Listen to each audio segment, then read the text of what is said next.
Got our jackets on, we're ready. Yeah, ready. Should we flip our collars? Oh yeah. Okay. What was it in our last video? Nerd cool? Yeah. We're talking about books. We're for the books. Hey guys, and Hello. welcome to another video. A couple of weeks ago, we celebrated Easter, and so Kelly and I thought that it would be kind of fun to do an Easter themed video, and decided to read books with rabbits on the cover, since Yes. bunnies and Easter seem to go hand in hand. Yes. So since I already had one rabbit book and Kelly already had one rabbit book, we decided that those were the ones that we were going to go with. So we picked Our Crooked Hearts by Melissa Albert. And What Moves the Dead by T. Kingfisher. In hindsight, there are rabbits on the covers, however, not exactly Easter material, but hey. Neither one of them is Easter material in any way. Not really, but hey, we got rabbits on the covers. Yeah. Rabbits, bunnies, hares, whatever you want to call them. Okay, so we're going to get into talking about the books, and first is Our Crooked Hearts by Melissa Albert. This was my book choice. So this book is pretty much about a coven of witches and a summon ritual gone bad, and them having to work through all of the after effects of that as they move forward, like into their future, and just like dealing with magic in general and how their lives have now been affected by that. What do you think of it? What was your like overall, like what was your rating for it? I gave it a 3. I thought it was meh. It was like, I didn't hate it. I enjoyed reading it. Like, it wasn't one that I like really slogged through, but I don't know, there were just some things that I just wasn't a huge fan of. Yeah, I was pretty much the same. I gave it a 3 also for the same reason. I mean, it was I will say the first, I think, half I thought was very overwritten. Yes. I noticed like all the product name dropping, because everything was like over described. Like at one point she gets out her cookies out of the cupboard and puts her Chips Ahoy chocolate chip cookies into the microwave. Do you microwave chocolate chip cookies? Like No, pre-bought ones? No, but I do have to admit that when I read that sentence, I'm like, I'm gonna start doing this. Did you? Because that sounds like an amazing way to enjoy some Chips Ahoy cookies.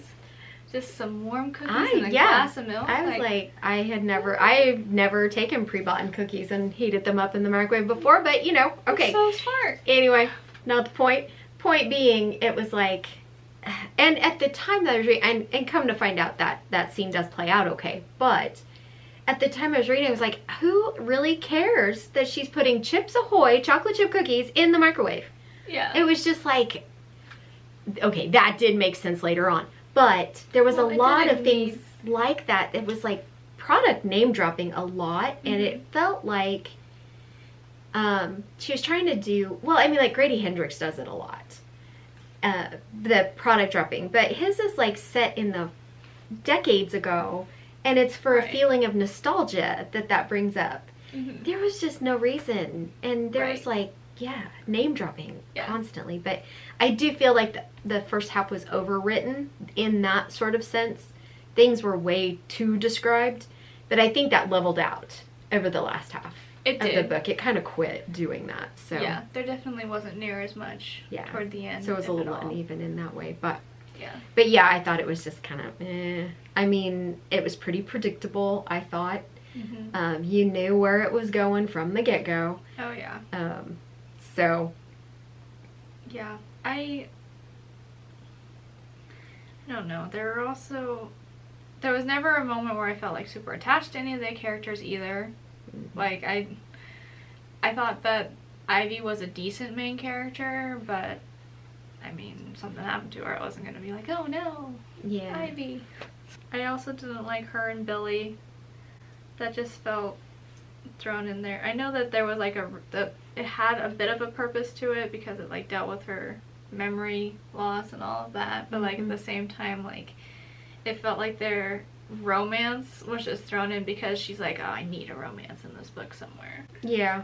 Like, it just didn't make any sense. If you don't want spoilers for this book, skip ahead to the point where you see this on the screen and then you'll know it's safe. So, okay, go ahead. Okay, but anyway, okay, so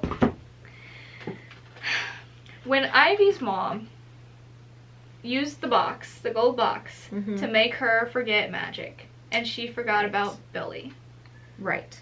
Because she had shown Billy her magic. Yeah, so like their whole friendship was kind of built around the fact that Ivy has magic. It was such a big part in their friendship that when Ivy's mom made her forget about the magic, she also accidentally made her forget about Billy as well. So Ivy's mom was Dana, and Dana was one of the 3 original teenagers in this coven together that went bad.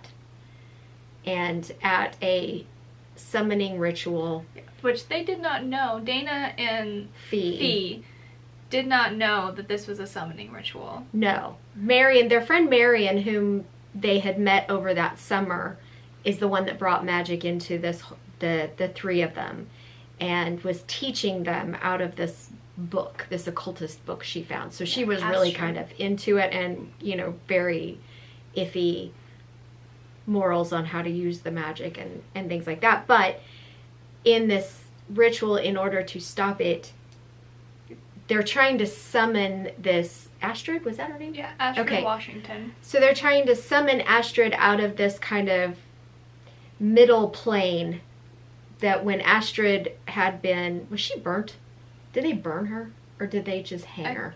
I think they just hung her. I think they just hung her. Anyway, she was executed, and to not die, she created this kind of liminal space where she could survive until someone summoned her back. And so Marion was wanting to summon her back. And in order to stop it, Dana pushes Marion into that space with Astrid in order to stop it. They think that they've killed her, and so they just cover it up and go on with life. So anyway, Ivy is Dana's daughter. Ivy finds out what Dana did, and that's why Dana made her memories go away. Right, because Ivy was convinced her mom is like a murderer and terrible person, and she was going to try and bring Astrid back. Marion, that's what I meant. She was going to try and bring Marion back. While Marion was living in the middle plane or whatever, she was using all of her time and energy to scry on Dana and her life. And so she watched everything that happened to Dana and the future that Marion didn't get because of what Dana had done, and it kind of became like a revenge sort of a plot, like she's out to get Dana and come back and take revenge on what Dana had done to her and the life that she stole from her. And once she found out that Ivy, Dana's daughter, had magic, she's like, this is the perfect opportunity. I'm going to use this sweet little innocent child. I'm going to show her what her mom did to me, and then I'm going to make her bring me back. And that's what inevitably ends up happening, right? How did Marion get to come back?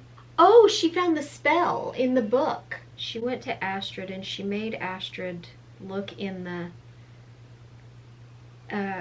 book, because the book, remember, the book would only show them the spell that Astrid wanted them to do.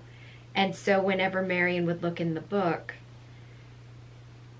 in elsewhere is what they called it, it would just show random spells. So she went to Astrid and she made her show her what she wanted. So this spell, and at first I was like, well, that's stupid, because if Astrid always had the spell, why didn't she use it? Right. But when they used it, Astrid, like, the whole elsewhere place, like, was destroyed, and Astrid, like, turned to dust and went away. So I think at first she didn't use it because she was hiding. And then probably after so much time, if she had done that, she would have destroyed herself as well as. But I guess it didn't destroy Marion because she wasn't there that long. She wasn't part of it for that long. I'm assuming that's why. It was a little iffy. But anyway, that was it. It was a spell to basically break out.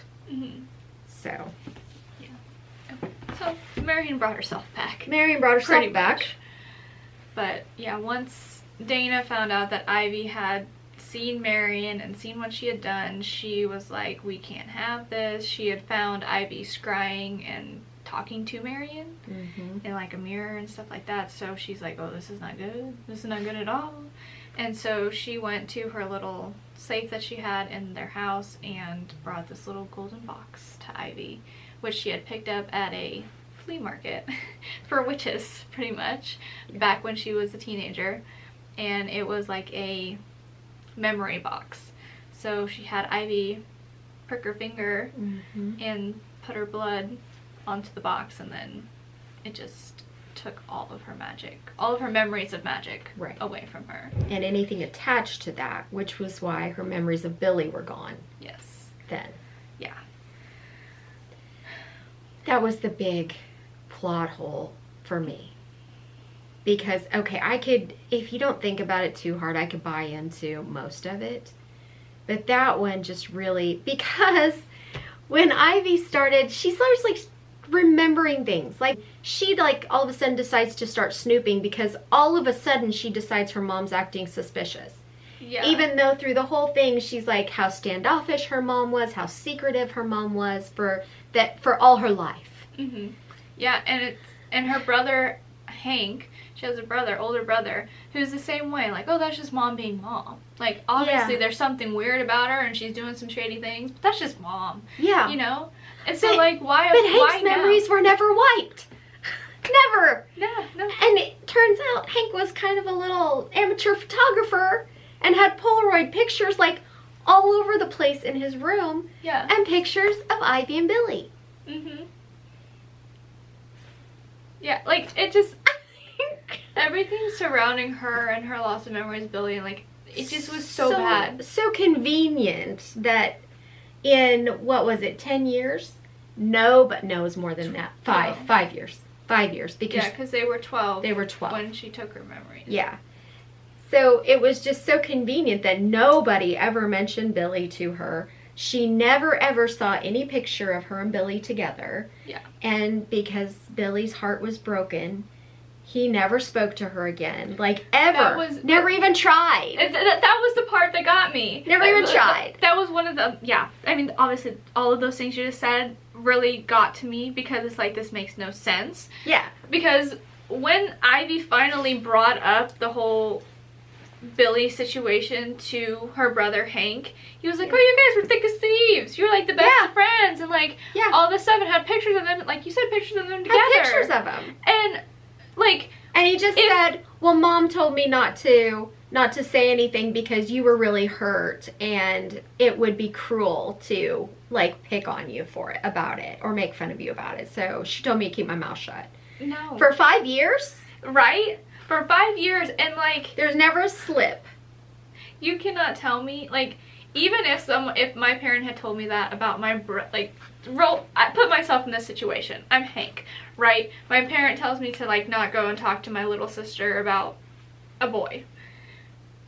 I would think it would be so weird to never once hear her talk about him. Yes. Like, if she is that hurt about the situation, I feel like maybe, like, you know, they might not have been the closest siblings, but I feel like at some point she still would have made some comment about how, oh, I miss Billy, or like, I wish this, like, something about Billy. Well, he lived right across the street. Yeah. So like, in all that time when you know they had to have seen each other, and I would totally have asked her too, like, so like, you know, a couple years ago, so like, what did happen with you and Billy? Like, I want to know, because you guys were just like best of friends. Like, why? Or just some comment about, oh, it's really too bad that things didn't work out with you and Billy. Yeah. Like, something. Nobody would have said, what about her friends at school? They were 12. Yeah. You're going to tell me that nobody at school knew they were friends? I don't know. It was so big. It was so bad. So it's kind of one of those things that you just had to, like, go, okay. And if you could not buy into that, then, yeah, you weren't going to buy into anything. It fell apart. So, yeah, you just kind of had to go with it. One of those, as long as you don't think about it too hard, you can maybe enjoy the book to some extent. But Yeah. But the memory loss thing was the kicker for me in the book, Yeah. as well as kind of the writing in the beginning being, I think, overdone. Mm-hmm. Yeah. But other than that, it was just kind of your predictable little witchy story. Very much like The Craft, where you've got the three, and one of them gets a bit of power and goes a little crazy with it and gets ambitions that the others don't want. And it was kind of just weird. There were a lot of parts in there where I was just like, that's just odd. And that is how, from the time I opened the book to the time I finished it, I was really just like, that's weird. Like, why? But yeah, that's kind of what you come to expect from like a horror novel, I guess. I wouldn't call it a horror novel. It really wasn't. Even the parts that were supposed to be scary, I really didn't. There was nothing scary. Think they were scary or creepy about this book. It was just weird. Yeah. I probably will not be reading it again. It's not a reread for me. I'm not mad that I did read it, because I didn't hate it, but definitely a lot of things that could have been done better. Yeah. For sure. But, I mean, overall, it was I think so. enjoyable. Like you said, as long as you don't think about it too much. Yeah. You kind of just go along with what is being said. Like, oh, okay, yeah. I mean, it was just kind of your standard popcorn thriller. Mm-hmm. I mean, there wasn't anything surprising about it. There was no big twist, though it did try. But and it failed. it was just predictable. You knew from the get-go what was going on and who was doing these things. And I mean, there were a couple of interesting things that happened. The memory loss thing did throw me for a loop at first because I mean, I did not think that was it. Yeah. I really didn't. So I don't know. But it didn't turn out very well anyway. But yeah, the rest of it, as far as the coven goes, you could see that it was going to go bad. You could see what was going to happen there. And as far as like when something or someone was stalking them and coming back, you knew who it was. Yeah. And what the deal was. And I did have to say the one thing that did kind of surprise me, and I did not know what was going on, is when her mom, because this jumps back and forth in time. So as Ivy's story is going along, you get chapters inserted here that are in the past that tell her mom's story. Mm-hmm. So in the very beginning of the story, you're at the beginning of the story, you're at the point where Marion has come back and she's stalking them. And her mom and Fee had disappeared. At first they thought they were just working, and then they thought they went somewhere together, and they just disappeared through this whole thing. So where they were at and how they ended up, I didn't quite see. I didn't quite see that. Yeah, no. But it made sense. It did. It did make sense. I think the part with the rabbits was not... It wasn't done well, because I think that the rabbits needed to be more... What's the word? More of a foreboding to them? Is that the right word? Yeah. Like, they needed to have more to them. Well, there was only one rabbit that showed up. Yeah, and trigger for like animal crap, if you don't like that, don't read this book. But part of the summoning ritual was to do an animal sacrifice, and they did a rabbit. And so when Marion came back, of course they didn't know it was Marion, but when she came back, she was killing rabbits and leaving them in various places for them to find. But then that kind of stopped and went away. Mm-hmm. So I was like, well, okay, sure. And then it didn't really get brought up too many times. Like, Ivy brought it up a couple times, and then she mentioned it to Fee and Sharon, I think.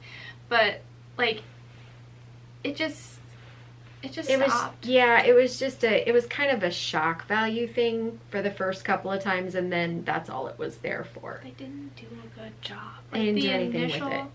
the initial, like, finding of the rabbit and all of that, there wasn't enough there to make it a shock value, though. It was just there. It was just there, like, oh. Kind of freaky for a minute, and then it was done. Yeah, and they tried to make it be, or she tried to make it be, like, a thing, because Ivy was like, oh my gosh, why is this rabbit here? But honestly, like, I don't know, like, I didn't think it was good. Like, it didn't shock me in any way. There wasn't anything to be like, yeah, that's definitely odd. That's a witchy thing. Okay, isn't this a young adult book? I don't know. That was another thing, is I meant to look that up, because I feel like... To do with it? And I think there was a lot of things that were, like, glossed over. Like, you know, in a horror movie, or a horror movie novel, if you've got an animal being killed like that, you know, it ain't gonna be just dead on the sidewalk. Yeah, no, it's usually described in pretty gruesome details. Yeah. Well, it's gonna have a lot more done to it than just killing it. Mm-hmm. Yes. 13 years and up. So, that could be why. Mm-hmm. It was a little, not scare heavy, or not terrorizing heavy. Mm-hmm. I mean, I suppose it's probably appropriate horror for that age group. Yeah. Yeah. I would say that for sure. But it still doesn't make up for the fact that the memory loss thing just makes no sense at all. Agreed. No. Yeah. No. Sorry. Too unbelievable that even worked at all. So yeah. I mean, again, it was readable. It was enjoyable for what it was. Like I said, it's kind of a popcorn thriller. You can get through it pretty darn quick. I think I read it in an evening, for the most part. I had started it like the night before, got probably 100 pages in, and then the next night I just like sat down and read for the evening, and I finished it. So it's not like it's a big time commitment. Mm-hmm. It's not a huge book, so yeah. But it's okay for what it was. Okay, so it's safe. It's safe to come back now. So my book was What Moves the Dead by T. Kingfisher, and you can see there's a rabbit on the cover. It's actually a hare, which is different. And they made it very clear. This is not a rabbit. Dang Americans. It is not a rabbit. Not a rabbit. It is a hare on the cover. And unlike the other one, rabbits or hares very much play a big part in this story. So this is a retelling of The Fall of the House of Usher. I did try to read Fall of the House of Usher, but Poe's writing is very much of his time, and if you've ever read any of his, like his very short stuff, like The Telltale Heart, I don't have a problem with, but this was a little longer, and I got, I think, about halfway through, and I was like, this is taking me way too long. I have to read these books. I don't have time to spend rereading Poe. So anyway, basically, it's the story of a friend of the Usher siblings, whichever version you read in this one. It's a friend of the siblings, Maddie and Roderick. And Maddie sends Easton, who's their friend, Alex Easton, sends her a letter and telling her that she's very ill and possibly going to die. And so Easton goes running to visit and see if there is anything that can be done. I'm going to, for Alex is a biological woman, but because she is in her country's army, Gallatin, something like that. Galatia. When someone becomes a career soldier, they use different pronouns. They use ka and con. But because I can't keep them straight, how it's supposed to be used grammatically, reading I could follow it, but talking about it, I won't talk about it correctly, so I'm still just going to refer to her as she and her. In her country, when someone becomes a career soldier, they are basically, it's like a gender neutral sort of thing. And there's a little background story that goes along with it, which is very cool. And so, no disrespect meant, I just know that I won't do it correctly. So anyway, Alex Easton goes running to the Ushers and of course falls into this really strange situation where nothing is normal.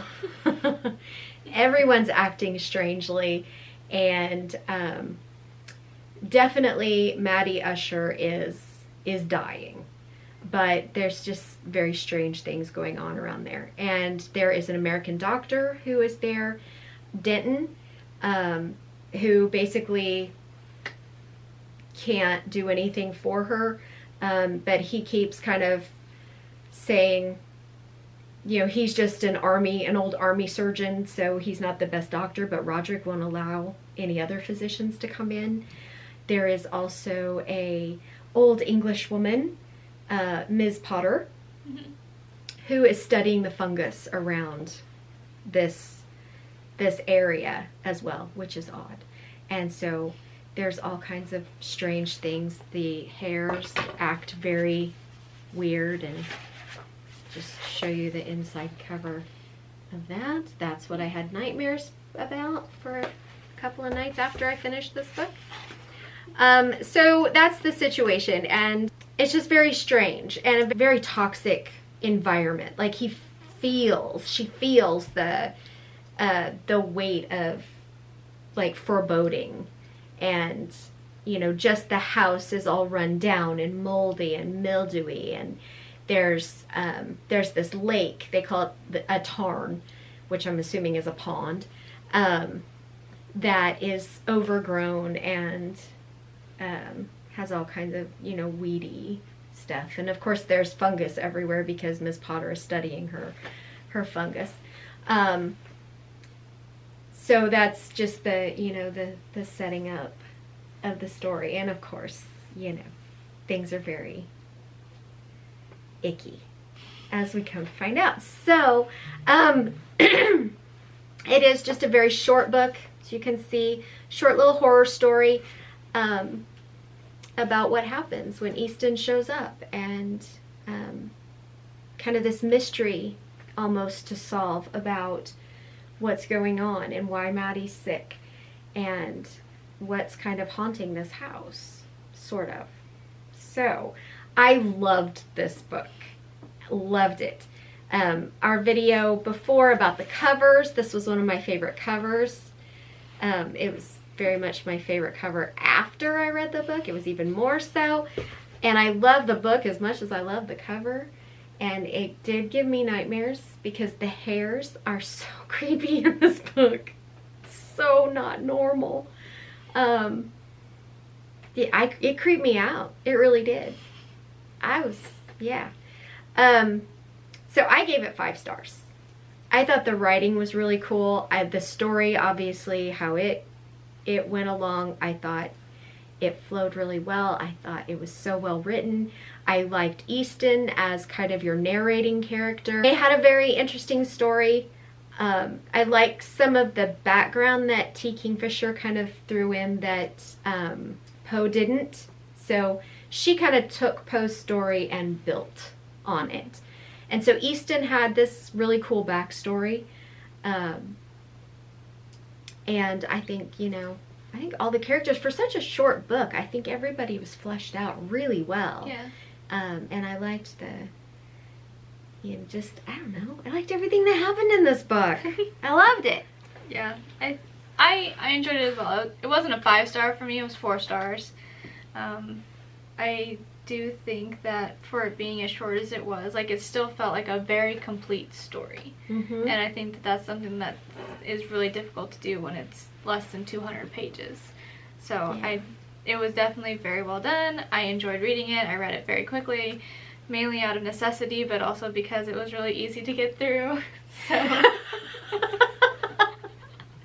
It was fast. It was a quick read. it was fast. It is a very easy read, too. I mean, after trying to get through Poe's story, yeah, this was a much easier read. Yeah, no, it was an easy read. It was good. Like, it definitely, there were a lot of things that made you want to keep reading just because it was like, what is going on? Like, that was the whole thing. It's like, I just need to find out, like, what's going to happen. Yeah. Why are these rabbits acting this way? That's creepy. Damn creepy rabbits. Kelly's never gonna be able to look at a rabbit again. I am not. The same way. I am not. But okay, so this is it. Spoilers from here on out. So thanks for watching this far. Appreciate it. But we'll see you later if you don't want the spoilers.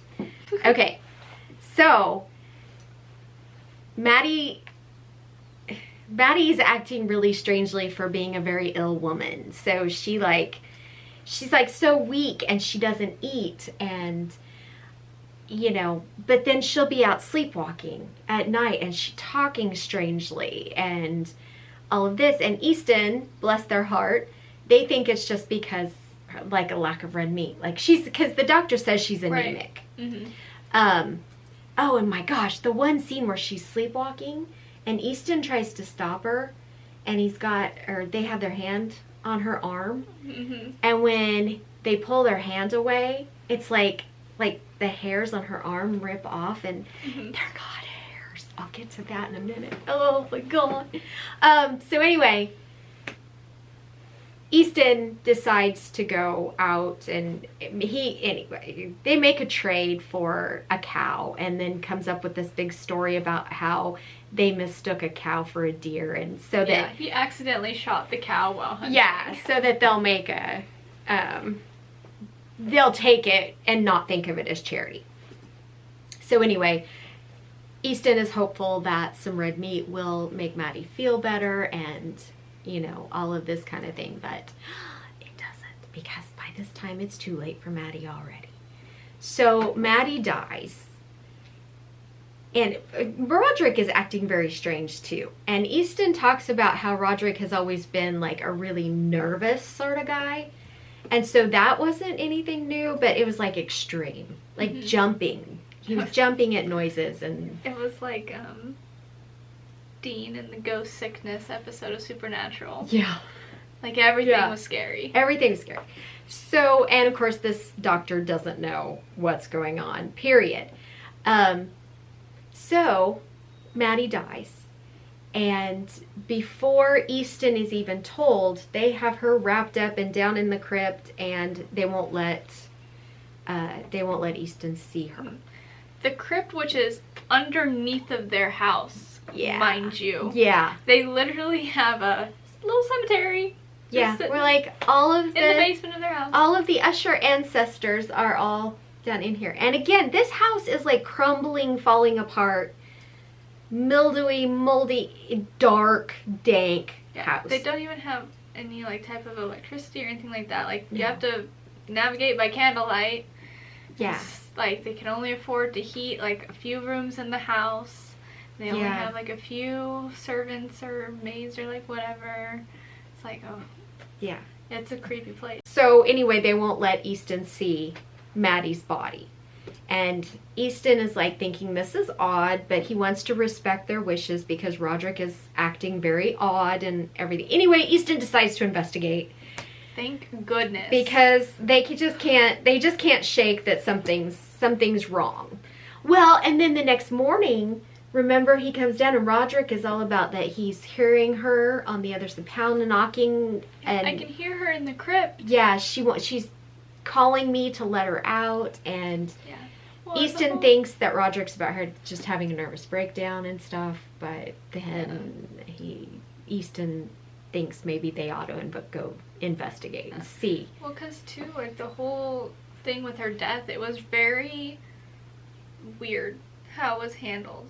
Because like she was fine one day and then they just casually is like, oh, Maddie's dead. And then when they brought Easton down into the crypt, like they really didn't want to let them get close to Maddie's body. No, she was covered, she was wrapped, and they would not uncover her so that Easton could see her. Yeah, because Easton asked, like, can I see Maddie? Because they were friends, like, can I see her? And they would not. No. And immediately, like, just the way that both Denton and Roderick were acting with Maddie's passing, and then that in the crypt, like, it already was like, okay, warning bells. Yeah. Like, what's happening? Like, and in the meantime, the hairs are being weird. Oh my gosh. So Easton would go out walking or go out for a ride, and these hairs would just like come out, and they would sit there and watch. Yes. Sit there and just watch and stare. Mm-hmm. And there was one point Easton was walking, like, I think it was down around the tarn, and he was sure they were trying to get closer or look at something, and all of a sudden there was a hare in front of him, or them, and he turned and there's another hare, and then they turn and there's hares all the way around him just standing there watching. Mm-hmm. Oh, the creepiest part though, like for me with the hares, was when he went to go out and try and kill one.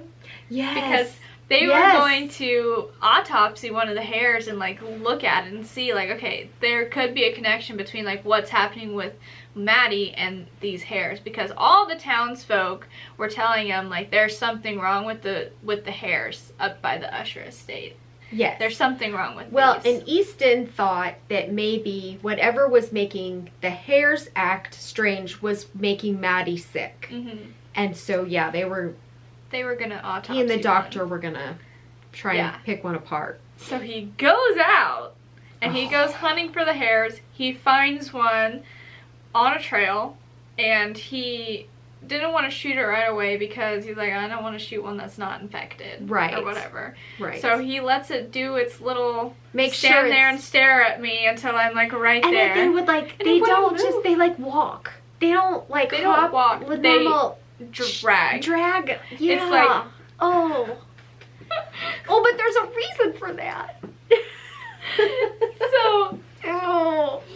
So he finally, when he gets up close to this rabbit, this hare, it doesn't move, and then he just kind of, what does he do? Does he like hit it a little bit with his gun or something? He like nudged it or something. Yeah. And that's when the other one started coming out. Yeah. So it just does this little creepy walk off into this dead tree, and Easton follows it in there, and then he's met with the one that was on the trail, and then another one joins it. And then he turns around, there's another one there. And then he turns back to the one that was on the trail, and now there's 3 of them. Yeah. Just sitting there staring at him. And he's just like, okay, bye. Well, yeah, then they shoot one. Mm-hmm. And... Headshot. Yeah. Direct headshot. Takes off half of this hare's head. Yes. And it's lying on the ground. And he's like, okay, cool, I'm just going to grab this body and I'm going to get out of here before they yell whatever. And it moves. Yeah. It comes back alive and it gets right back into its little position. Yeah. And it's sitting there staring at him. And with Easton its is good eye like tilted at it. freaked out, so they take off. Yeah, I don't blame him. Yeah. I'm like, I see a dead bunny, dead hare moving. Right. That was creepy. Yeah. Yeah, that was the creepiest scene for me in the whole book. So that's going on this whole bit. The hares are stalking Easton basically every time he goes out of the house. Mm-hmm. And then there's one time that they're up late and they go out onto this balcony that overlooks the tarn, and it starts glowing, and they're remembering a time in their service when they had been out on the sea where there's bioluminescence, and they think it's kind of the same thing. But then they notice that the lights in the tarn are like blinking in a pattern. And yeah. And wasn't it like it was like clear night, so the moon and the stars. There was no stars. It was overcast because there were no stars. Oh, right. But he thought it was the reflection. He thought it was stars in the lake, but there were no stars that night. And then they started to glow. And then they start like blinking and flashing in a pattern. And that kind of, they think that they're like going a little crazy or something. Yeah. But then they and the Dr. Denton are also out there, and it happens again. Mm-hmm. So he knows. He has a witness that time. But yeah. After Maddie dies and everybody's just acting so strange about it, Easton decides to go and see Maddie. And so they go down and they take the sheet off and they find out that her neck is broken. So, yeah.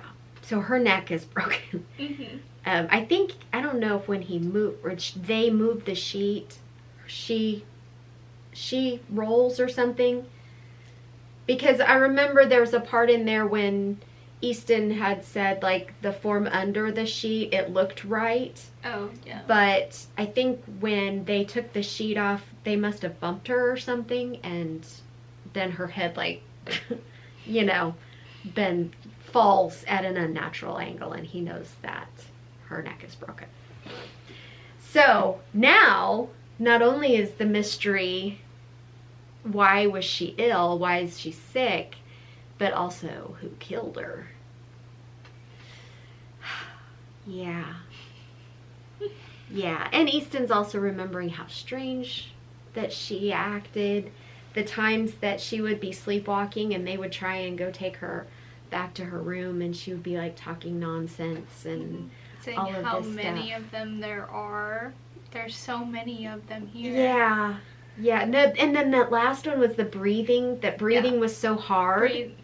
Breathe moves hard. Or Yeah. breath moves hard or something like that. So, yeah. That scene was creepy too. That Yeah. was the second creepiest one. Yeah, very much so.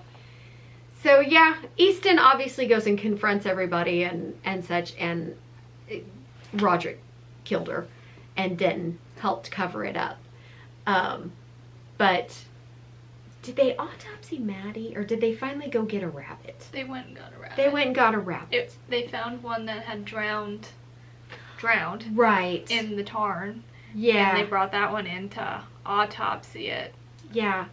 And so they find this hair full of like Fungus. white fibrous stuff, and so they bring Miss Potter in, and Miss Potter confirms that that's fungus. Mm-hmm. Yeah, the entire inside of both of the hare's lungs is filled. Yeah. With fungus. Well, wasn't it like their whole body? Well, they The just whole opened up the body? lungs. Was at it that just the point. lungs? Yeah. Okay, Which is so- weird because lungs are not cavernous. Like, they're a catacomb or whatever. Well, didn't it say they had eaten it away? Right. Yeah. Right. That's yeah. why it was the weird. fungus like ate it. Yeah. Ate It the made lung they made the lung a cavity for it Yeah, to grow in. to grow in. So, okay, so basically, like, Maddie had at one point fallen into the tarn and almost drowned. Had drowned, actually. Roderick went and pulled her out and resuscitated her, and supposedly she lived. She did not live. Oh my gosh. The fungus in the tarn is sentient and like a parasite. So it got into Maddie, it reanimated her body, and then started taking over her body. But she was still in there though, because she would be like acting normal, and then sometimes the fungus would take over and be the one oh my god, it had to learn how to talk and learn how, it was like a baby at first. They like a child. like a child that had to be taught how to act human. Talk and And so at this point, after they do the hair, I think they go down. Is that when they went to the crypt to get Maddie? It was before that, I think, because that's why Miss Potter was there to begin with. Because he was going to show Miss Potter Maddie's hair and be like, is this right the fungus? Because it wasn't hair on her arms. It was the whatever they called it. Hydrophae or something. Starting to grow out of her skin. When Easton had their hand on Maddie's arm and they took it off, and they thought that she was so delicate at that point, so ill, that when they took their hand off her arm, they actually took her arm hair off, but it wasn't. It was the fungus. So Roderick knew what was going on, and he was trying to figure out a way to make her better, but then anyway, it was too late, and he's the one that killed her. And then the fungus reanimated her. Again, because, yeah, Easton took Miss Potter down to the crypt because they wanted to show her the arm hair and see it so she could identify it. And Maddie was gone. So, Maddie was up roaming the house somewhere. Yeah. Something about empty crypts that are supposed to have people in them, just a little bit creepy. So anyway, that was the thing. This fungus either was sentient or became sentient. Maybe it just started as like a parasite, because it had, obviously the hairs would drown in the tarn and then the fungus would reanimate them, which was why the hairs were so freaking creepy. But then Maddie did. And then maybe it just became sentient once it started to take over her, because it would, I guess, access the brain. Yeah. Whatever reason, it kind of liked it, and it was trying to take over everybody. Because in the end, Maddie, what was Maddie, was trying to tell Easton that they ought to host the fungus, and it was so wonderful raising it, and acting like it was a child that you were taking in and protecting, and you could raise it, and a little body snatcher vibe there. It was a creepy book. It was a really creepy book. Everybody dies at the end. Well, not everybody. I was like, not everybody dies. Okay, Roderick and Matt die for good in the end. It was good. It was very good, like, retelling of... Have you read the original? I have. It's been a long time. I was going to reread it for this because I don't remember it exactly, but this book definitely hits on the same level of creepiness, I think, that Poe's stories have. Like, they're definitely that... I really enjoy Poe's writing. So, like, reading his stuff, like, there's always that, like, oh my gosh, like, what's gonna happen? And you just kind of start to get a little tense and a little anxious while you read it, and this book had that same feeling to it, for sure. Like, there were a lot of moments where I'm just like, oh my god, like, I don't know, like, if I want to keep reading this, but I was, like, so invested into it that I couldn't stop reading it, and, it was creepy. I could definitely see how you could have nightmares. I did. Over it. The hairs were creeping me out. Yeah, like, I'm not going to be able to look at it. it. But I will say, too, it did have moments that it made me laugh. Because Angus, Easton's kind of manservant, butler, valet, he was funny. He was funny. He made me laugh. He really did. Yeah. It was pretty good. That was... So the fish on the cover, so you can see, like, the fungus turns into, like, a fish sort of thing, but it has hands. Because Angus went fishing in the lake to try and just, because. And when he caught a fish and tried to clean it, it was just full of this, like, fibrous... Slime stuff. Slime. Yeah. So the fungus turning into the fish and going through the hair, through the neck, so it killed the hair. Oh, love this cover. And that whole fishing scene just made me think of some of the fish that I've, like, caught that have been diseased or, like, whatever. Oh, yeah. Oh, like, I was sitting there and it's like, I've seen fish that look like this, and so now I'm like, like, I'm freaked out now. Like, I don't eat fish, so I'm safe, but, like, at the same time, like, it's infecting the fish, and it's infecting the bunnies, and then we're gonna have to watch out for the bunnies, and everyone, like, it's a whole thing. It set me on a thing. It's an ecosystem. Yeah, it's like, oh god. So, anyway, very creepy with parasitic fungus that becomes sentient. Yeah. There you go. It made me think a little bit of Mexican Gothic. Did you read you didn't read the acknowledgments, did you? No, I didn't. Okay, so T. Kingfisher at the end in her acknowledgments, she had this story, and she had this idea for writing this story. And then she read a little book called Mexican Gothic. And so she goes to her, I don't know, her agent maybe, and she says, it's the same thing. And she did it like 10 times better. What am I supposed to do? So that's when they said, okay, fungus is fungus, but you won't do it the same as she did. But yeah. Yeah, okay. Okay. That's crazy. Yeah. So yes, it's been done, but you haven't done it yet. What could I possibly do with fungus in a collapsing Gothic house that Moreno Garcia didn't do 10 times better? So yeah, if you're kind of into Yeah, so here's a Into tip. fungus. If you like What Moves the Dead, you might also like Mexican Gothic. If you liked Mexican Gothic, you might like What Moves the Dead. Yeah. Yeah. Just know that Mexican Gothic starts with the fungus and moves on from there. Gets a little crazy. Yeah. So anyway, that's my play-by-play creep fest. I with really this book. like that book a lot. I really liked it. Yeah. I really, really liked it. And I was, I'd been wanting to try T. Kingfisher for a long time. I'm trying to remember.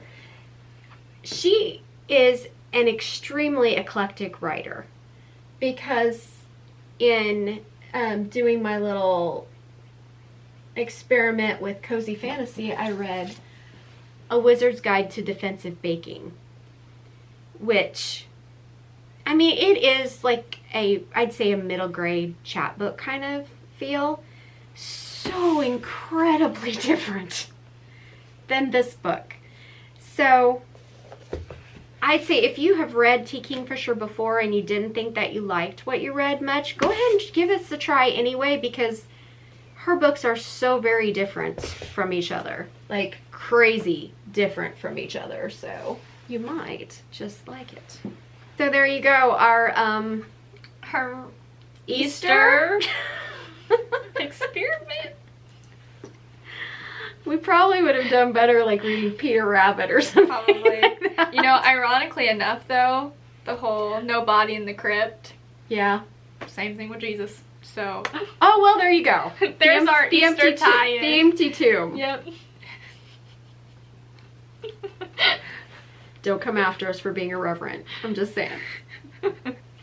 Although I Smited. said Peter Rabbit, Peter Cottontail, Miss Potter in the book Mm. was an aunt to Beatrix Potter. Oh. Did you catch that? Because she said something about, or did she say my sister, Beatrix? I can't remember if it was a niece or a sister or something like, or a cousin. Because Easton was talking about, well, Miss Potter, she would draw and do watercolors of the fungus. And they were commenting on her skill and her pictures or her paintings. And she thanked him, but said, you know, I have My nothing sister Beatrix. on my sister Beatrix. Mm-hmm. So, there you go. But yes, some creepy books that feature rabbits, bunnies, hares on the covers, which are not necessarily Easter appropriate, but there you go. You know. We used it as an excuse. What can you say? If you guys enjoyed watching this video, please be sure to give it a thumbs up. And if you are not already subscribed, go on down and hit that little red subscribe button down below the video. We have book videos every Sunday. And be sure to check out the rest of the videos on Amy's channel, because she has got a wide variety. So something for everyone. If you're not particularly into the book stuff, there's also videos on fashion and shopping hauls and house decor, and right now she's doing a series on deep cleaning every room in her entire house. In fact, her most recent one on doing the kitchen made me think that I would want to do mine, but it also made me very tired. So It was I tiring. decided no, I probably won't be deep cleaning my kitchen in the near future. It was good enough that I watched her do hers.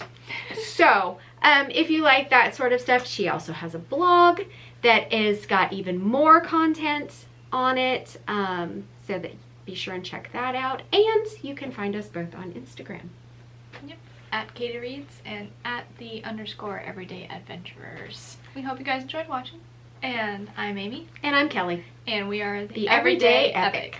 We'll see you guys in the next one.